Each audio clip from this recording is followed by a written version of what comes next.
The West is too much.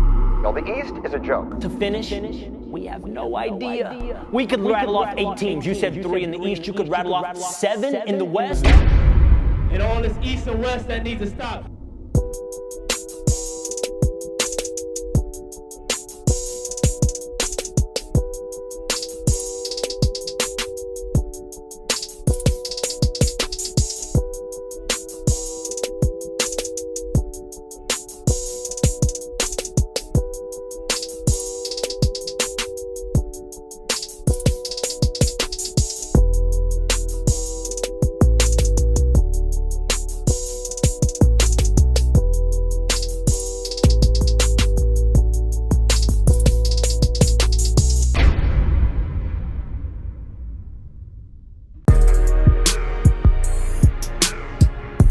KJ, good looking, baby.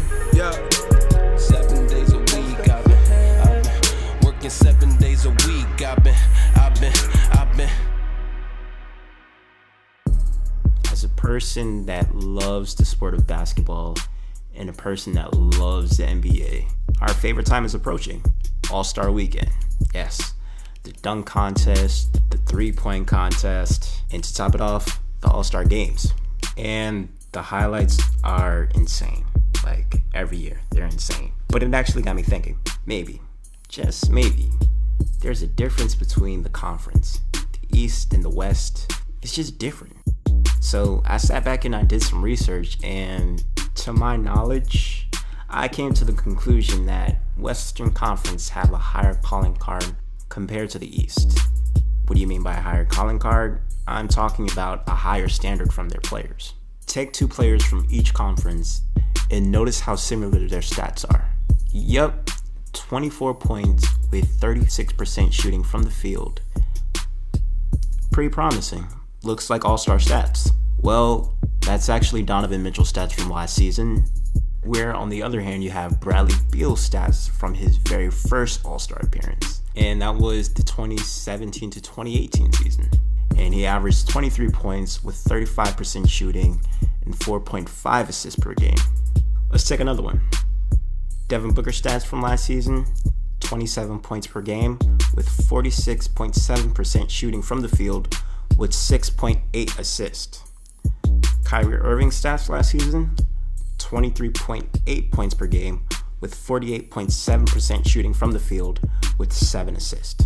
CJ McCollum stats last season, 21 points solid with 46% shooting from the field with 37% shooting from 3 with 3 assists. Now put that up against Chris Middleton's first All-Star appearance, which was just last season.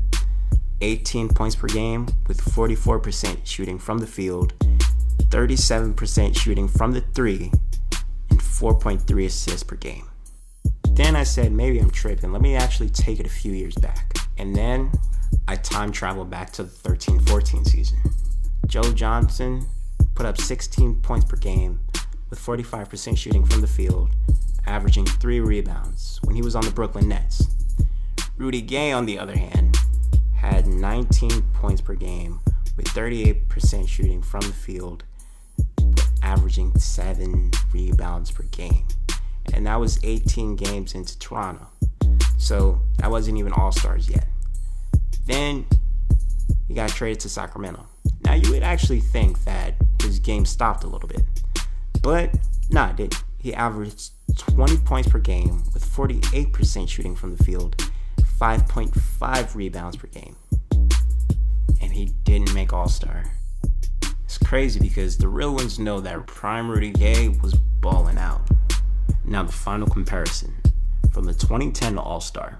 The stats on the left versus the stats on the right. No wrong answer at all. I want you to tell me who do you think those stats belong to. No pressure.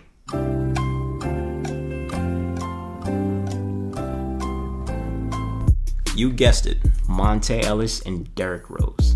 Monte Ellis was pound for pound one of the best basketball players in the NBA to have never gotten an All-Star appearance, versus Derrick Rose before he even scratched the surface of his MVP form.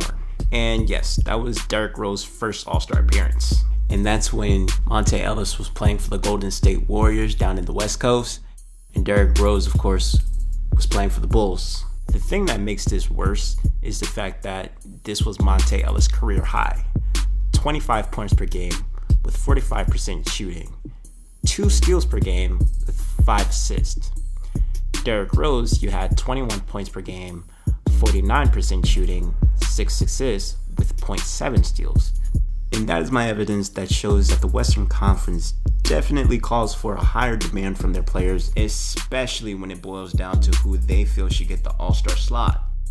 Because if you put half of those guys into the Eastern Conference, there's no question that they'll flourish and actually make the All-Stars. CJ McCollum spent last 4 seasons averaging 20 plus points per game. Still didn't make an All-Star appearance.